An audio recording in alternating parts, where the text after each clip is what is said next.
Hey, welcome back to Retired Japan Chats, and in this episode we've got a new location. So this is my home, or rather it's a cunningly chosen corner of the living room where you can't see the mess that is spread out throughout the rest of the room. You may have noticed this week's episode is a bit late, and the reason for that is I've been dealing with wild boars. Yes, feral hogs invaded my in-laws' place, dug up the lawn and freaked them out. So this Monday, we spent the whole day building a boar fence. Now, I'm not convinced about whether this boar fence is actually going to work, but it made my mother-in-law feel better. So, money well spent. In today's episode, I'm going to introduce 5 blogs, people, places, websites that write about Japan or talk about Japan in English that I find really interesting. And hopefully some of them will be new for you and you'll find something interesting new to follow. So all the links are going to be in the description below. And let's just get into it. So the first one is Cash That Check, who's a guy I follow on Twitter. I think he's American, living in Japan, and he mainly writes about Japanese dividend stocks. So as an American, obviously, he's not really allowed to buy funds or invest in, Iveco and so on, but he can buy single stocks, and that's what he focuses on. So dividend-paying Japanese companies. Really interesting stuff, really well thought out, and definitely worth checking out on Twitter.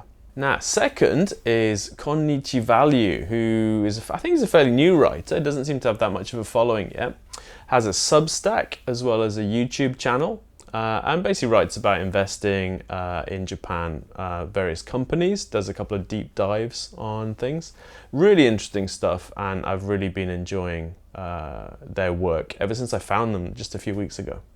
Third is almost the opposite. So this is a blog that I've been reading for years, Cat Foreheads and Rabbit Hutches.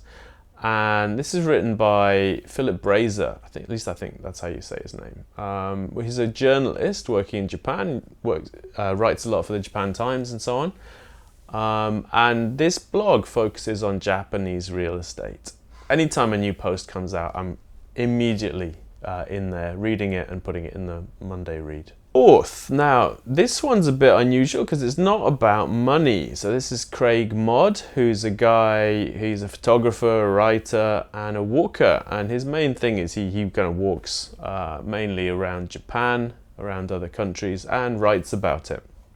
He does these kind of mini blogs or mini mailing lists that are just for the duration of a walk, so you can sign up and kind of follow along as he walks and talks about and posts about his experiences. Really interesting stuff. He's a great writer and I really enjoy his content.